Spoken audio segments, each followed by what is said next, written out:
kama ambavyo tulitoa tamko rasmi la chama kuhusiana na zuio lililokuwa limewekwa ambalo lilikuwa limezuia chama chetu kufanya shughuli mbalimbali za kisiasa ikiwemo kutumia rasilimali za chama, ofisi za chama, magari ya chama. Na kwa kipindi chote hakuna kiongozi wala mwanachama ambaye aidha amekwenda ofisini au ametumia mali za chama. Sasa kwa ufafanuzi huu ambao umetolewa ni wa kisheria, sio tamko tu la hewani, ni ufafanuzi wa kisheria wenye rejea ya kesi ambazo ziliwahi kuamuliwa kwenye mahakama zetu hapa Tanzania. Kwa hivyo nitoe tangazo rasmi la kiutendaji kwa niaba ya ofisi ya katibu mkuu wa chama kwamba viongozi wote wa chama nchi nzima, wanachama wetu wote, kuanzia leo tarehe 11 mwezi wa pili mwaka 2026, kuanzia leo tuko huru kutumia ofisi zetu za chama pamoja na mali zetu zote. Ninaelekeza kuanzia kesho, viongozi, nendeni ofisini, kafanyeni maandalizi ya usafi, kakagueni magari, kakagueni ofisi, kakagueni nyaraka na mali mbalimbali katika ofisi zetu, na tutatoa taarifa sasa ya maelekezo, vikao vianze kukaliwa kwenye ofisi zetu kuanzia kesho, na hakuna yoyote wa kutuzuia kwa sababu jambo hili ni la kisheria. Tuna programu ambayo tulikuwa tumeizindua wakati wa maadhimisho ya miaka 33.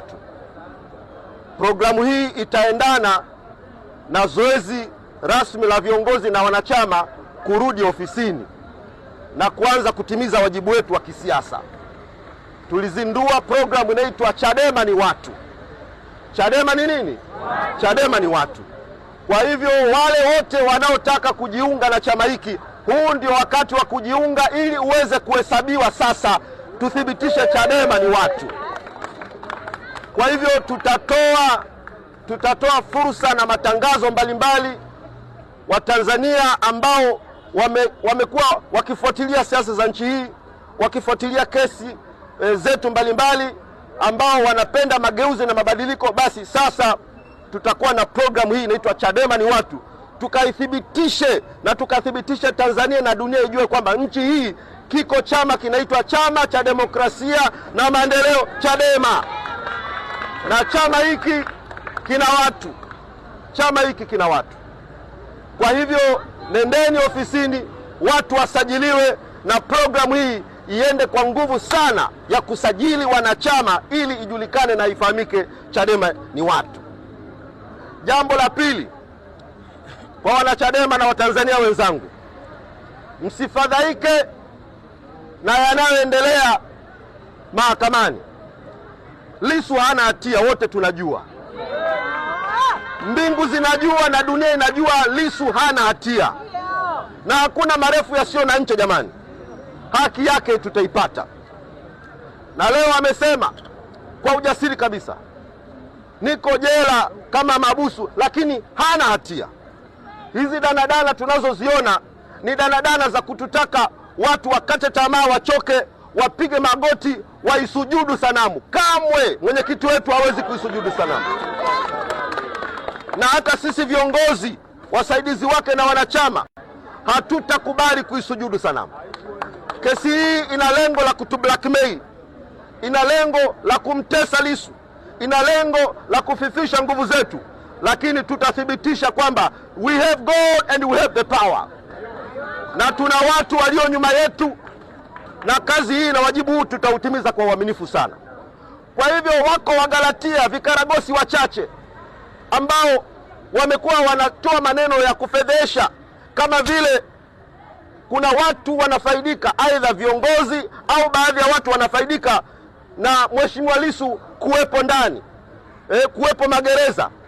Hii ni kauli isiyo ya kiungwana.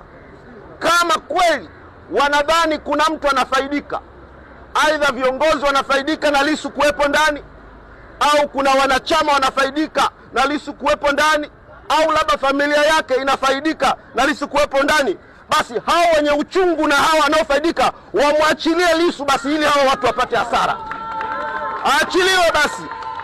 Aachiliwe basi ili familia yake isifaidike. Aachiliwe basi ili wanachama wasifaidike. Aachiliwe basi ili hao viongozi inaosemekana wanafaidika wasifaidike. Aachiliwe basi. Lakini sisi tunasimama kwa ujasiri, tunasema Lissu sio mhaini, Lissu hana hatia. Na huu ndio uwe wimbo wetu kuanzia sasa.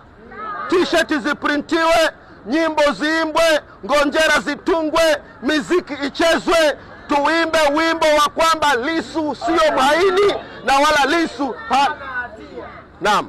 Asante. Hivyo ninawasihi nimalizie kwa kusema kwamba tuwe na ujasiri na haya ambayo yako mbele yetu.